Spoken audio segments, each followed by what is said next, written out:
on this episode of The Commercial Break. We could have gone somewhere. What could have been? We could have been if I just would have let go of the 33 Willie. It all started off wrong. We called the rec room for that first appearance, and he said, "Well, what's the name of your band?" 33 Willie. Oh, we're gonna have fun with you. Come on in on Thursday, 3:00. By the way, I later learned that the rec room wasn't even open at 3:00. We were playing to nobody. He was just like, "Hey, come on in Thursday, 3:00." Because a huge crowd every Thursday. It was him and 6 of his buddies. These guys are named 33 Penis. Look at this guy. Look at this guy. Check this guy. Oh, he just fell off the stage. Oh, so dramatic. He just fell off the stage. Dying on the street. Did he just fall off the stage? He did.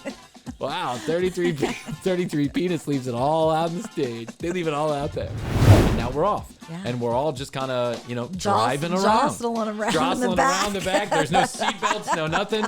Phil's taking turns Smoke at 60 miles. pouring out of the window. And by the way, the Mitsubishi van has it's low to the ground. They say they have the low ride. This is really a low ride, but it wasn't because it was cool. It was because that's how it was built. It was a piece of shit. It was like a wagon with an engine on it.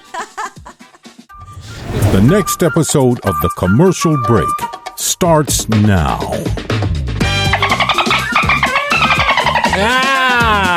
Dun, dun, dun, dun, dun. We're back. From the dead. From the Teresa Caputo. We've made it through our Teresa Caputo drama. Wow, people are upset. Yeah? People get upset about that shit. The fuck? Yeah. This is a joke. I mean, it's not really a joke. I actually think she's a shitbag, windbag, but I mean, listen, I don't know Teresa Caputo personally. I mean, maybe she's a perfectly fine woman when she's not pretending to talk to dead people through that wig of hers. But, is the only thing I see of her. She's a shitbag, windbag. That's all I care about. People got upset. Feels scammy. It's like Bernie Madoff level bullshit. Yeah. And, people get upset about that. But we knew that. We knew that was going to be a lightning rod. Some of the things we talk about here were like, oh shit, people are going to get really pissed about that. We don't hear a fucking word. And then Teresa Caputo, of all things. The whole internet comes out of the woodwork. Fuck yeah! Jesus doesn't love you. Jesus doesn't love me. I know. Because it's Teresa Caputo? What does that have to do with Jesus? I know, right? She doesn't even use the word Jesus. But I do have to give credit to our good friend Draco Wolf. Draco Wolf is a commenter on Facebook. So somebody put, Jesus loves you. Like as if, I think she was saying it in a way, I'm assuming the comment, how I took the comment on YouTube was, Jesus loves you. Even though you're an asshole talking about, how spirits don't come to life. Whatever, right? As if that was going to hurt our feelings or something like that. Mm-hmm. And then Draco Wolf replied, Jesus does not love you. And then I said, well, that sucks because I was waiting on BTS tickets from him. And he said, well done, Commercial Break. You win my subscription. Thank you, Draco Wolf sounds like a 1980s bad action flick villain. Uh-huh. Like, Draco Wolf is coming to get us. You have to fight Draco Wolf in the final scene to win the woman. To win Sarah Jessica Parker or one of the other Brat Packers.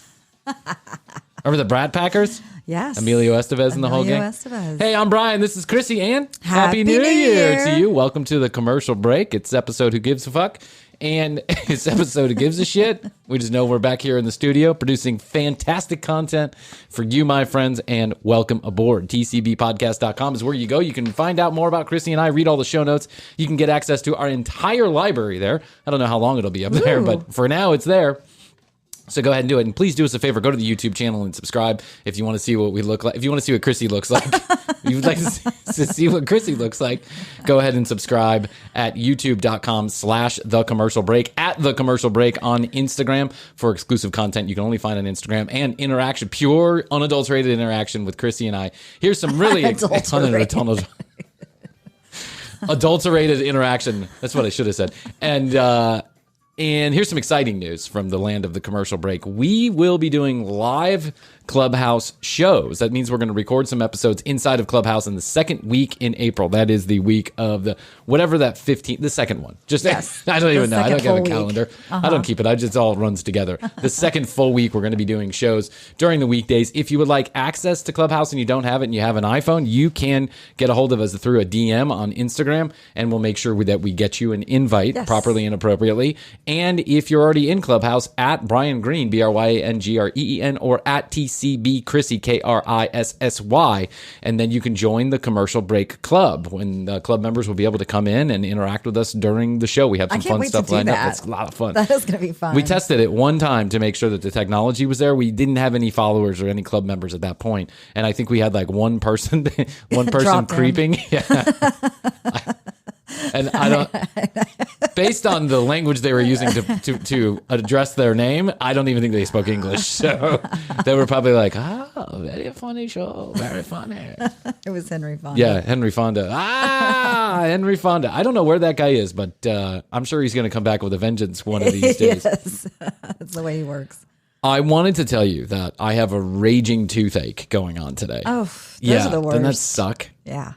When I was a kid, we had a dentist, and that dentist was not a very nice person. He actually was arrested for some kind of masochism with children. He was like putting water into the needle that supposedly had, Novocaine in it. It was like a whole... People are crazy. People are fucked up. They're really fucked up.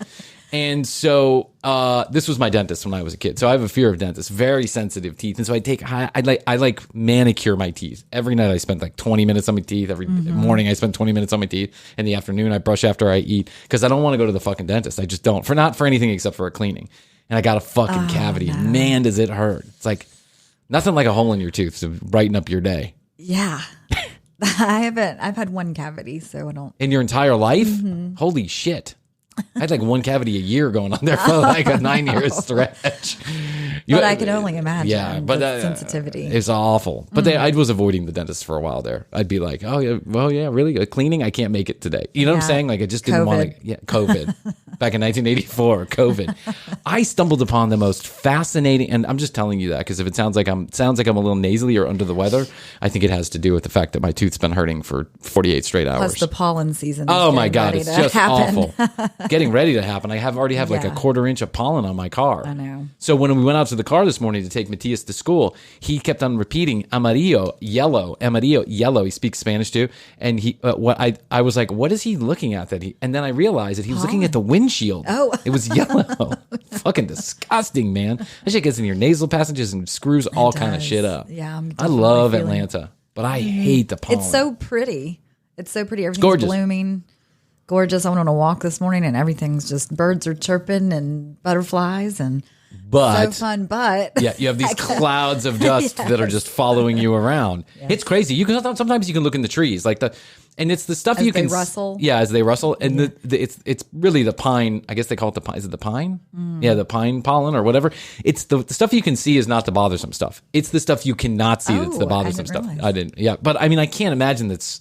Snorting all that pollen is like doesn't affect you in some way, shape, or form. Oh. I was just checking with my computer up in my head. Yep.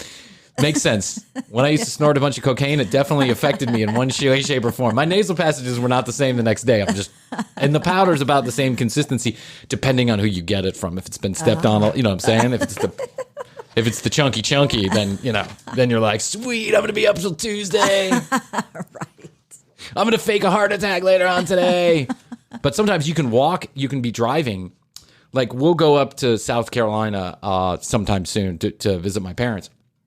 And we'll just drive these, up in North Georgia where it's just lots of trees. That's all it is. And if it's a windy day, you can see clouds of yellow dust huge clouds of yellow dust just traveling across the highway. It's insane. It's like snow. That's the best thing that you can. Do other parts of the country get it like us? I gotta imagine. Yeah. I mean, I think we're known for it, but I gotta imagine. I don't remember this happening in Chicago. Right. No.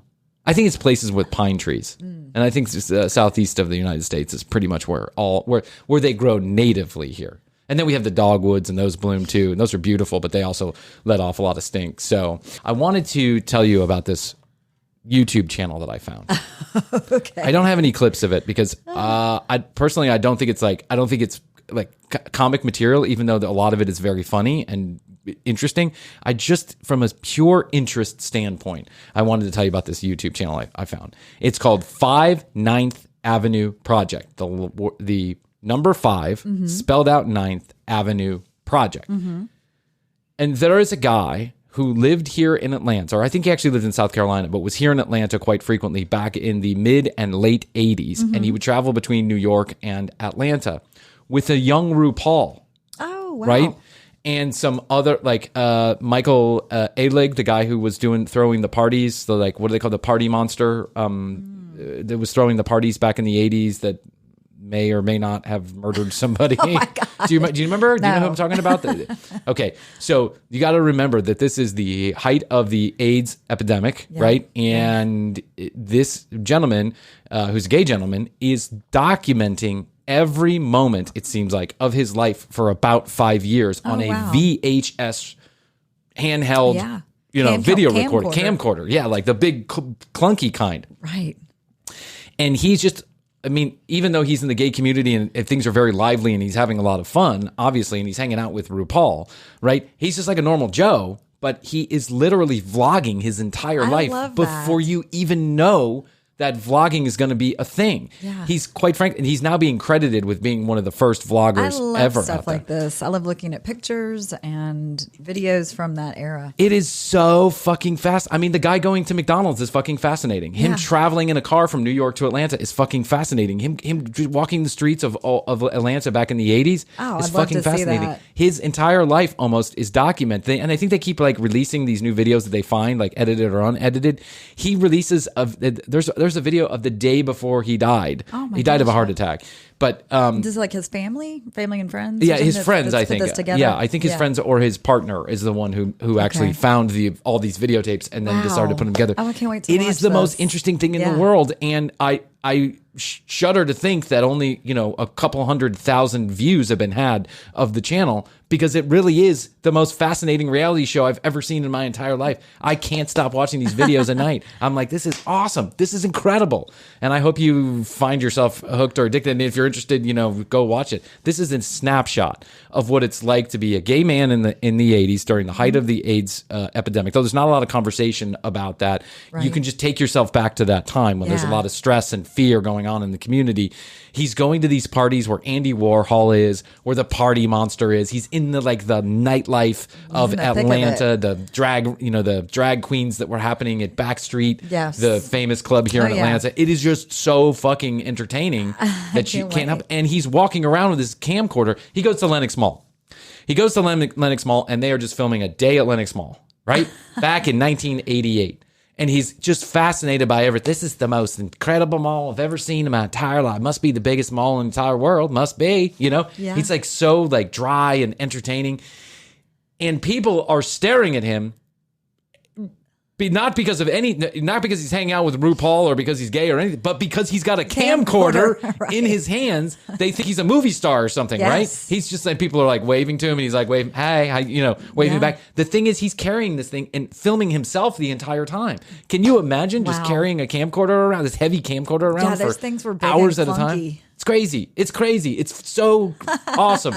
We thought that The Real World was the first reality show ever. Yeah, this is it though. Here's the part that sucks for everybody. And maybe it was meant to be this. Obviously, it was meant to be this way.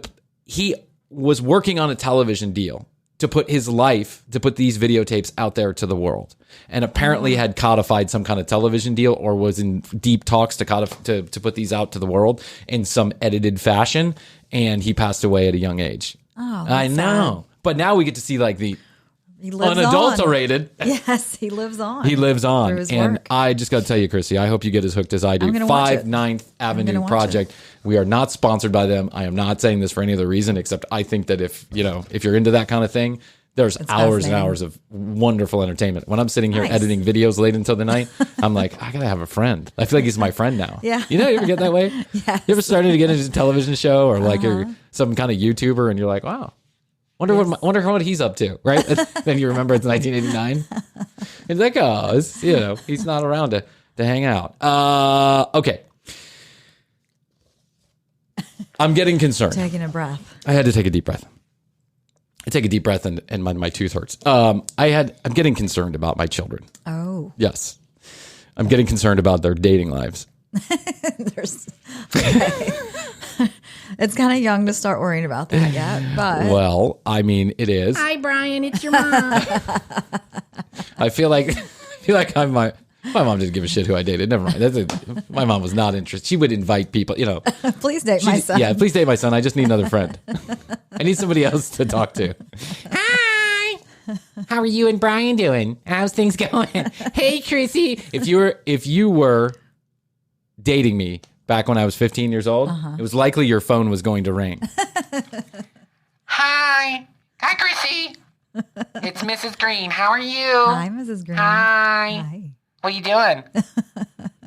A podcast. A podcast. Oh, that sounds very interesting. It is 1996. Remember, there's such thing as the internet. But okay, we'll suspend Going to the belief mall. for 1 second. Going to the mall. How are you and Brian doing? Fantastic. Oh, he's such a handsome young man, isn't he? He is. Looks exactly like his great uncle Todd.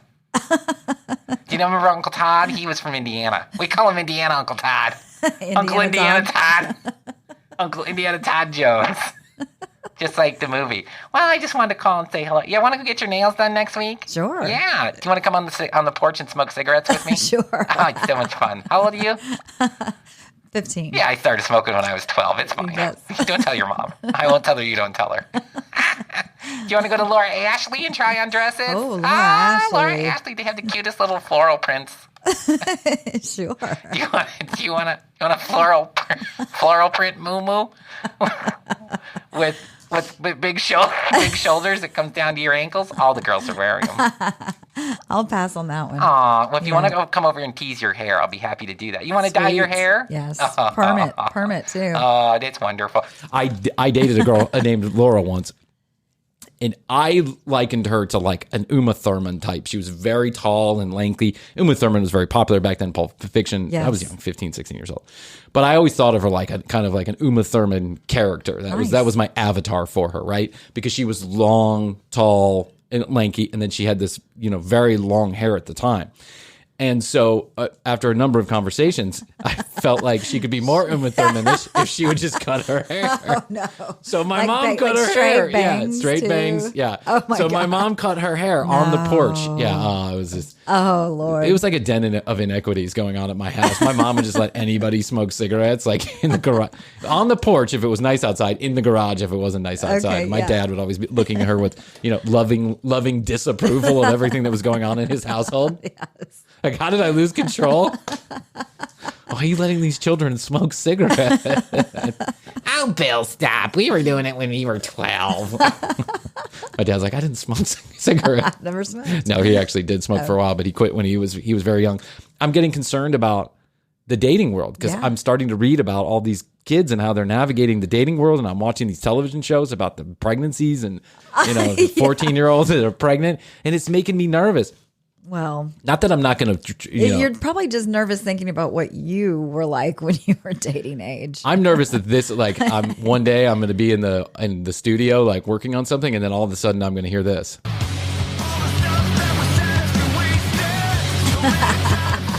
Hey, Mr. Green, it's Frank. I'm here to take your daughter out. Woo! Like a Jeep with no doors. Yeah. Roll bars. Top down, Ed Hardy cutout shirt. Yeah. I mean, mullets may be back in style by that point. Who knows? The way that fashion's cyclical. That's right. You're very well. But I'm worried about, I think about some of the rules that we had when we were kids. Here was one of the rules when we were, and this is what I started going down the road a couple days ago. Yeah. When we were kids, we had this rule that you could not bring a girl into the bedroom under any circumstances. You could not be alone in your bedroom, right? If you were going to go into your bedroom, someone else had to be with you, preferably a parent, and then you certainly could not close the door. Right, under any no, there was no that was closing just the a door. huge no-no. If they did let you go upstairs, it was with the door open, and it was for a minute, right? It was to go up and, I don't know, show them the new shirt you got or something. It wasn't that. And yet we still found a way to run around and fuck. And I mean, like, I'm just so concerned about this because I'm like, oh, I think about the same thing my dad was probably thinking. The door's going to stay open. That way I know exactly what's going on in this house. And the truth is that, you know, my dad would be down in the office and I'd begin to blowjob right behind the door. And my dad would be like, is the door open? Yep. Sure is, Dad. Oh. It sure is. Hi, Brian. It's your mom. Yes, Mom. Everything's fine. The door's open. I know. Or we just run down to the basement. That was the, you know, like, we'd be down in the basement. Or there were some other parents that were out of town all the time. My God, In high school, we used to have this one house that everybody would go to all of the time. It was this guy and he lived with his dad. Yeah. And no mom was in the picture and the dad was out of town all the time. So his house was just like the party house and where things happened. When I was 14, freshman year. I don't know how old I was. Freshman year. Our friend got his license. Phil got his license like the day that school started the freshman year because he was one of those kids that was like, you know, the oldest kid in the grade, right? Because you had to be, you know, 15 the day school started or whatever it was. Yeah, the cutoff. And so he was like the first. He got his license the day after freshman year started. And so his mom gave him this little minivan to drive around, a Mitsubishi minivan that was basically hollowed out in the middle. It had two captain's chairs and a bench in the back. And it was like, he was like, so I remember being there that first day he was driving around on his own. Like a police van? Almost, yeah. Or, you know, a pedophile van. I'm not sure which it was, but we were 15. Right, we were just like kids it's ourselves. wheels. Yeah, it's wheels. That's right. We drove that thing around and we went into, you know, gas station after gas station, buying packs and packs of cigarettes. And then, you know, we were loading up on Camel Wides. Because Camel was really good at marketing to children. Right. So well, the cartoon. Yeah, I know. Like the cartoon Camel, you find the dick in the middle, and like, you know, you find the dick on the leg, and then you'd be like, see? And then they put out Camel Wides, and it was like a toy. You know what I'm saying? It was like cool to have Camel Wides. I'm smoking a wide cigarette. It's giving me more cancer. Right. Yeah. So it's giving me wider cancer. It's covering more of my lungs. Right. So no sooner do we are we in our freshman year than there comes an opportunity that only comes around in a young man's life every once in a while. Right. And that is that the local church is having a lock-in, right? Ooh, a those teenage lock-ins. lock-in. All right. There's going to be a bunch of chaperones and the priests are going to be, you know, diddling little boys in the corner or whatever the fuck they were doing. And they were going to lock you in. And then, you know, they were going to watch movies and you're going to be up all night, you know. Yes. I don't even know because I never went, so I don't know. Yeah. But we had this idea that we could convince our parents, and the church was literally at the front of my neighborhood. Literally at the front of my neighborhood. You could walk from my house to this church. And we convinced our parents that this was something we wanted to do. And my dad was like, I promise you every parent was suspicious of this, right? Exactly. But we were going to Catholic high school. And my dad was like, you want to go to the teen life lock-in? And I was like, oh yeah, Dad. Yeah, Jesus is cool, dude. Jesus, man. I want to go get some God in me. You know what I'm saying, Dad? And he was like, this sounds like a bunch of shit. Sounds But like it's okay, not true. it's at the front of the neighborhood. I mean, how much trouble could you get in, right? And so my Yeah. dad was like, sure, you know, absolutely. And so then everybody decided they were going to tell their parents the same thing. And my friend Phil had the car. I hope you've told your parents and you're this, and you're not listening, or they're not listening. Phil.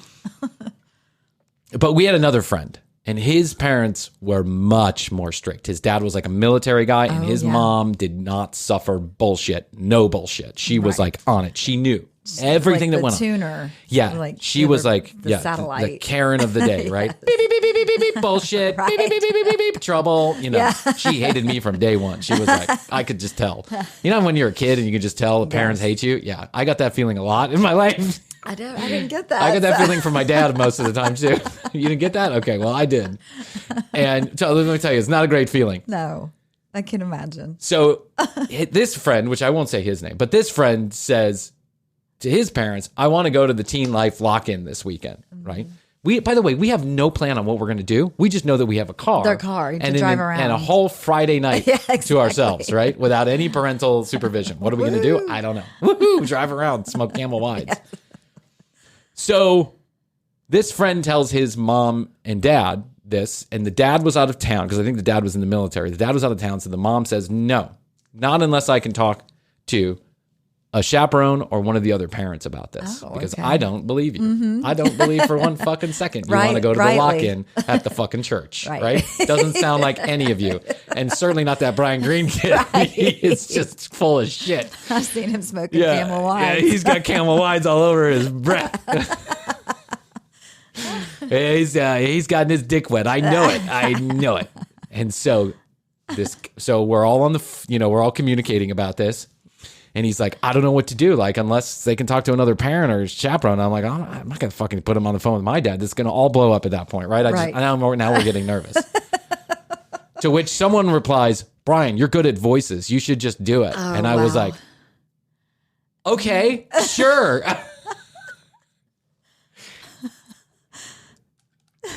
Ring, ring, ring, ring. Hello, this is Mr.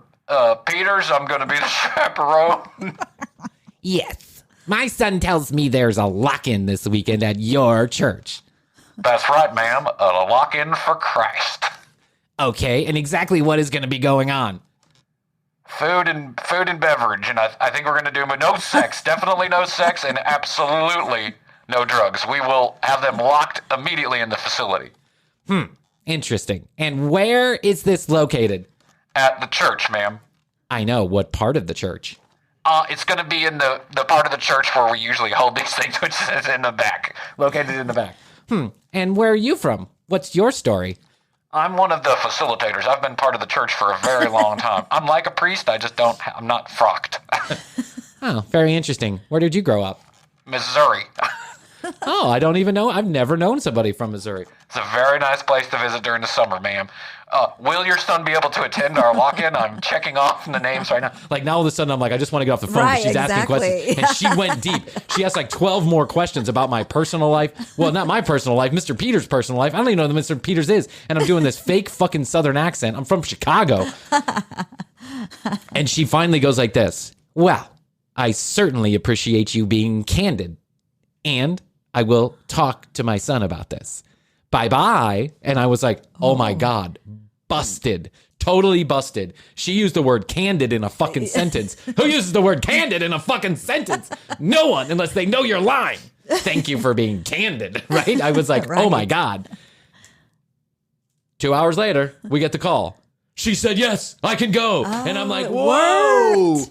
I was blown away. I'm sure I was moving in and out of the accent. I was probably doing some French, German, British accent, you know. Right. Hello.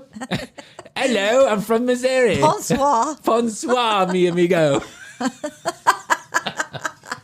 Toot sweet. Toot sweet, hermana. She says yes. Wow. Now, you pulled it off. Or did you? Oh, I haven't heard the story. Now, heard the rest of the story. Friday night shows up. Here we are. Everyone is going to be dropped off at the church because that's where the lock-in is. Yeah. We don't even know one person who's attending, nor do we know any of the chaperones. We have not signed up for shit. We don't even know where we're supposed to be dropped off at, but everyone gets dropped off at around the same time. Let's call it 6 o'clock at night on a Friday. It's like autumn, right? So it's, there's still sunlight out. And so, okay, bye, Right. I think it was my mom who dropped me off, Guess who? She's like, hey, okay, do you want me to, hey, Brian, do you want me to walk in with you? And I'm like, no, Mom, it's okay. I got it. Thanks very much. I don't want to be embarrassed. You know how it is, Mom. I just want to be embarrassed. So I go and I walk up toward where the chaperones are all standing outside welcoming these, hordes of teenagers that are coming in. And then I take a right and I hide behind the tree. Yeah. Dipped out. I hide with my Camel Wide. I'm just smoking a Camel Wide out front of the rectory. I'm like, I hope these kids show up or I'm fucked. I'm going to sleep out in the tree. Everyone shows up. Everyone kind of does the same move. We all get in Phil's van at the time. And then we go, right? Along the way, somehow we have now picked up 2 girls, too, right? Girls I'm unfamiliar with, but they were girls, and we went and picked them up at some point during the evening. And now we're off. Yeah. And we're all just kind of, driving around. Jostling around the back. There's no seatbelts, no nothing. Phil's taking turns at 60 pouring out of the window. And by the way, the Mitsubishi van has it's low to the ground. They say they have the low ride. This is really low ride. But it wasn't because it was cool. It was because that's how it was built. It was a piece of shit. It was like a wagon with an engine on it. It was. Yeah, I and remember the those. engine was in the in between the two front seats. Like you could lift up a panel and see the engine. If you ever got into an accident in a Mitsubishi minivan, you were dead because it was basically like sitting in the front of a bus. Right. The engine was in the back and you were in the front and you just went flying. Anyway, so we drive around for a couple hours and now we're starting to realize we have no fucking place to stay. It is cold outside. It is getting cold outside. Like it's like, in the it's in the 50s, but in the 50s is cold. Yeah. So someone gets a wise idea, let's camp. Well, of course, it's raining, and we only have one tent, and there's 6 people, and so everyone bails except for me, the kid whose mom I spoke to, Phil, and this one young lady. Okay, right? okay. We decide to go pull up under some fucking power wires somewhere, right? And just like in a parky kind of area, but like underneath the power wires. Yeah. It's 12. It's midnight. The doors aren't going to open at the lock-in until 9 a.m. is when they're going to open. So we have now 9 hours to kill. It sounded like a good idea. It sounded like a great idea. So now it's me and Phil. If I remember correctly, it's me and Phil were sitting in the front seat, and this other kid and this girl are now making out in the back seat, right? And for and we can't turn the car on because we don't have enough gas. No one's got money to pay for the gas. That's right. So for 9 fucking hours, we're freezing cold in this goddamn Mitsubishi van, listening to somebody smack lips all night long. It's not even interesting, right? It's like, you're like, oh, sucks so much. We don't have a phone. There's no phones. Right, no, there's no cell phone. Yeah. There's no magazine. It's just us kind of looking at each other going, this is the stupidest fucking idea we ever had. What were we thinking? Can't go home. We would have had. You could go to church. We probably would have met some hot girls, at least had a piece of pizza and watched, Jesus Comes Lately or whatever they're playing on the fucking screen, right? We would have listened to the Teen Life band play God, oh, Jesus, God, or whatever they play. And then we would have gone home. And, it was right near my house. So worst comes to worst, I just, pop a lock and head on home. Well, now I'm stuck in this fucking van for 9 hours doing nothing but listening to my friend make out with some chick I don't know. That could have been his best night ever. Jesus, probably was. He probably remembers that for the rest of his life. I remember it as being the coldest night I ever had in my entire life. Then we all got dropped off back in the morning, and then we all come popping back from the tree when the doors open out, and we're like, oh, hey, I think my dad picked me up, and he's like, how was it? And I'm like, kind of sucked, actually. Kind of sucked. And I think my dad knew. I think he knew. Yeah, he was like, parents usually have a sense. I think he said something along the lines of, sometimes it sounds a lot better than it actually is. And that was the truth. Oh, Dad. So are you picturing your children doing this? I'm picturing my children doing everything that I did, and it's scaring the shit out of me. Yes. Right? And I can only hope that they're smart enough or lucky enough or stupid enough to get away with all of the shit that I got away with. Because now there are applications. Oh, yeah. There are pictures. We were talking to one of our writers, and she was saying that now they're sending each other nudes when they're 14 and 15 and 16 years old. Mm-hmm. That's a fucking felony. You can go to jail for that shit. You can go to jail for being the parent that looks it up and goes, hey, your son sent his cock to my daughter or whatever the hell it is. Yeah. Everything is so sensitive and it's so hard to navigate being a teenager in the first place. And now you've got all this other stuff. Yeah, the sensory overload of just instant messaging and instant. She was telling us that one of her kids was on that roulette, whatever that is, chat roulette. Chat roulette, yeah. I have not even heard of that. I've been on Chatterbait, which is a whole different one altogether. Chatterbait. It sounded like chat roulette was creepy. When we were working at Clear Channel, Chatterbait came out. Chatterbait is this app. Chat roulette is basically this app where it's you turn on your camera. And it's you, and then up pops someone randomly around the world, and then you guys can start chatting, right? But as you can imagine, this gets you into all kind of fucking trouble. Well, right. Especially when you're teenagers. Son was in the room with some dude in Germany. Yeah, some 62-year-old dude, and the guy had his shirt off, and he was like, welcome. Auf Wiedersehen. Auf Wiedersehen. Let me see your little hushki ball. Oh, God. I want to see your little schmooky schmucks. Let me see your schnitzel. This is called Schnitzel Room. We show each other schnitzels. God, and so that's scary. It is really scary. And then I think about taking the next step. Then there's Chatterbait. And the thing is that I can try all I want to get these. We have a son that's 2.5 years old, and he knows how to work the iPad better than I do. Yeah. And the tough part about growing children in this day and age is that you can't keep them away from the screens. They're everywhere. So on occasion, we will give him the iPad. We actually started taking the iPad away. We don't give him the iPad anymore, but we were giving him the iPad for 15 minutes, and he would be able to listen to Spotify and Sonos, listen to his music. That's what he wants to do. He loves his music. But he started being able to get on YouTube, and he was watching those fucking videos of the people that open the prizes, the eggs and Those stuff. things are huge. These people are making millions of dollars just opening up fucking toys. Opening presents. That's all they do. They open these eggs that have shit in them. Like, they speak a secret language, and they talk in weird language. They're brainwashing my child. I'm sure of it, But And the funny thing is that these people are making these videos. They never show their faces. They only show their hands, and they are getting hundreds of millions of views a month. They're making millions of dollars. My son watching them open up a fucking egg. I can open up a fucking egg. What am I doing here at the commercial break? Struggling to make $1.52. You know what I'm saying? Maybe we should start opening up eggs on the podcast. The commercial break, episode 50, whatever it is, the next episode is going to be us opening up eggs. That's it. Just eggs all day long. Oh, look, it's Mickey. Congratulations. Here you go. We give him this iPad, and he gets on YouTube, and I said, no with the YouTube. I'm not going to allow you to watch YouTube. YouTube is a machine that will just show you random shit, and its whole purpose is to drive you to think, to watch more, to watch more. Yes. So I take YouTube off of the thing. Yeah. Well, guess what? Within a day and a half, he has now figured out how to get on YouTube on the internet. Really? He can't even spell his own name, and he knows how to get on YouTube. Oh, my God. And so I'm like, well, that's it. iPad's gone, but I can't protect them forever. No. Eventually, they're going to be there. And now you got these fucking applications like Chatterbait. Chatterbait is one purpose and one purpose only. I'm sure you can figure it out. It's a masturbation chat roulette. That's all it is, which I have been on. And during our Clear Channel days, I was a performer. I was known as 33P. This is my sign for the band. Hey. Check that out on YouTube / the commercial break. And so when we were at Clear Channel, this thing came out, and I saw an article about it. And I was like, on our work computer, I was like, oh, this is probably why I got let go. Right. Guess who? So I type up.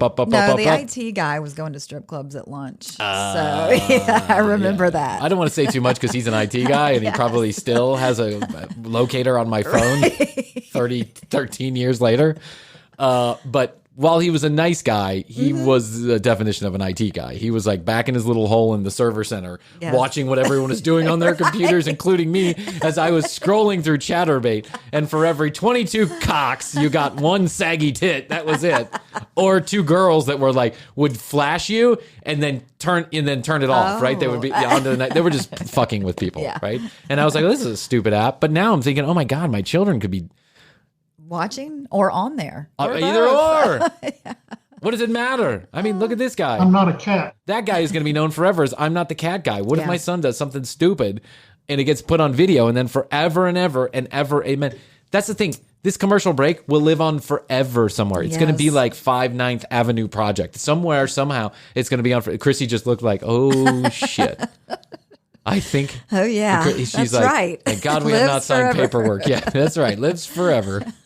We should start opening up eggs. I think that's a better route to go down. I was fast forwarding like 40 years. If I should be so lucky to live, then I mean, watching this is going to be fun. This is going to be a riot at 90. Or we're going to be like, what were we doing? I know. Or I'm just going to have Alzheimer's and be like, oh. Is that me? Is that Chatterbait? Who's that sunburnt guy? Who's that guy that looks like Rudolph the Red-Nosed Reindeer? Oh, he's the old singer from 33P, Grandpa. He's the old 33P singer, Grandpa. Your front man. I love 33P. Still the best band that ever lived. That's right. Their second album, 4 Inches to Funk. For those of you who have not known, I don't want to make... I oftentimes complain about podcasts doing this, so I won't do it. But 33P...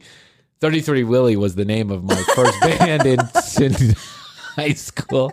And we were talking about it a couple episodes ago. And I said, what a fucking ridiculous name. And I thought it was so important. I was just fought for it. I was like, 33 Willie, man. It's the coolest one. Don't you get it? And they're like, no, it's like a number on your T-shirt and a cock. Where did the Willie come from? It came from the car, Willie, like the 1933 Ford Willie. Oh, okay. That's the name, what it is. That's how I got 33 Willie. But no one else fucking knew that. No. And by the way, that box was sitting in our practice room. I heard his dad, like one of our band members' dads, like to like make the toy cars, like the collectible toy model cars. cars. Yeah, and I just saw it. And also in this collection available a 33 Ford Willie. And I was like, 33 Willie. 33 cock. That's a cool. Yeah, that's a cool name, man. That means something. It's Yeah. dramatic and sensitive. And women are going to go, wow, 33 Willie. 33. This is the stupidest fucking name ever. And I don't know why I was so married to it. I'm sorry, guys. I'm sorry. We could have been something. We could have gone somewhere. What could have been? We could have been if I just would have let go of the 33 Willie. It all started off wrong when we called the rec room for that first appearance, and he said, well, what's the name of your band? 33 Willie. Oh, we're gonna have fun with you. Come on in on Thursday, 3:00. By the way, I later learned that the rec room wasn't even open at 3:00. We were playing to nobody. He was just like, hey, come on in Thursday, 3:00, because a huge crowd every Thursday. It was him and 6 of his buddies. Goes, these guys are named 33 Penis. Look at this guy. Look at this guy. Check this guy. Oh, he just fell off the stage. Oh, so dramatic. Just fell off the stage. Dying on the street. Did he just fall off the stage? He did. Wow, 33 Penis leaves it all out on the stage. They leave it all out there. Shoot your shot, 33 Penis. Shoot your shot. I'm picturing this like a smoky, yes, it is dark. Yeah, because you can smoke cigarettes and it's dark and like just like this, the lighting back here, but there's no front lighting, and so and the guy behind the board is like, I don't give a fuck about 33 Penis. What do I fucking care about 33 Shaft and their stupid songs? It's like another Eddie Vedder wannabe, like every other asshole who comes in here, And I'm like, check. Are we doing sound check? He's like, no, you're actually 12 minutes into your 7-minute set. We got to get the next band on. 62 cock. 62 balls is coming up next. So you can get off the stage. 88 balls. 88 balls. So there I was. With 33 Penis behind me. And I got my red Stratocaster. And I'm like, it's all just dramatic song. Oh, yeah. I mean, I'm so dramatic. When you go back and listen to those songs, the lyrics are so dramatic. Like literally. I really want to hear this. I just can't let it happen. First of all, I don't have any old 33 Willie stuff. There's only one man in the world who owns that, and that's the old drummer. And he has the CD and the tape. And I thought Kevin brought you something. Kevin brought me a different band altogether. Oh, you're in another band. I don't want to mention that name because I don't even think I have the copyright to that music. But, so I don't want to get the hunt started because then, Right. You know what I'm saying? Like, I don't want to open that can of worms. Yeah. But I was the singer of that band for a while, and Kevin found an old practice tape. Yeah. And man, is it fucking horrific. I mean, it is just horrific. And the lyrics are just ridiculous. It's like, Brian, what were you thinking back then? Wye is, It made sense back then. It felt right. It felt right, yeah. From the heart or from the penis. That came straight from the penis. In the age of bare naked ladies and Mark McGrath, one man cut through the bullshit. Brian Green and 33 Penis. Tell us what this new album's all about. It's me going back to my penis chakra. I feel like this one's more dramatic than the last one. Is that even possible? The other one is pretty dramatic, Brian. I literally wrote a song about a girl dying on the front lawn. Oh, God. Like she was doing heroin and died on the front lawn. And then she died on the front lawn. But I got the same reaction from everybody that's heard the music. Like the one time we played the house party it was really just 6 other people, and I think they came to hear like some house music, right? Like some party music. These guys are gonna rock, whatever, Captain Racist, sing this song, oh, do that, President of the United States, and then what they got was can you turn off the lights? Can you turn off the fan light? Meanwhile, it's noon, light going in the house. We want some dramatic effect, and then Brian comes out with this bullshit, and they're like, wow, this is dramatic. Like, I don't know. I was just hoping to come here and have a beer and hook up with my underage girlfriend. I don't. 33 penis has yet again dominated another conversation. So sorry.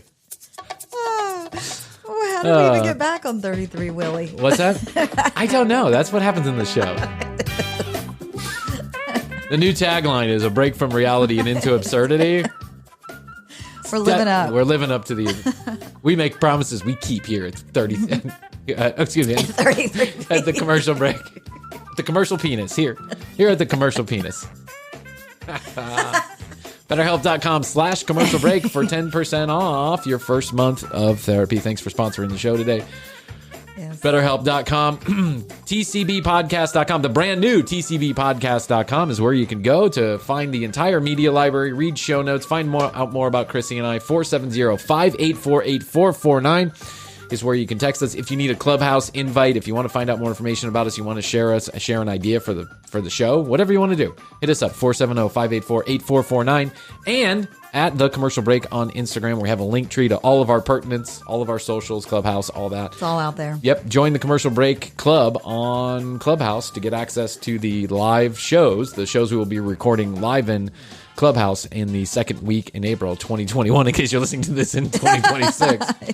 In case I'm listening back to this in 2050, this is happening in 2021. Right. Good to clarify. Yeah.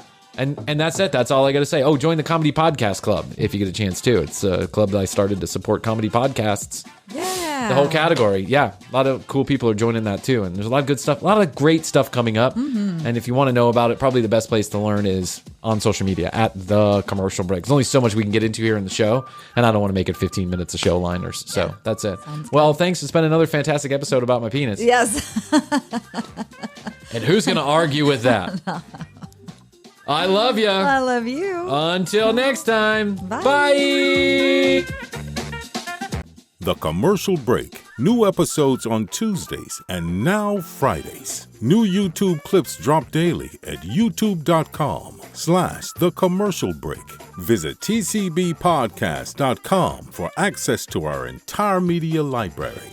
Follow us at The Commercial Break on Instagram and join the Commercial Break Club on Clubhouse to join in live recordings. Each episode is written and produced by Brian Green, co-hosted by Chrissy Hoadley, with additional content provided by Tina Cano.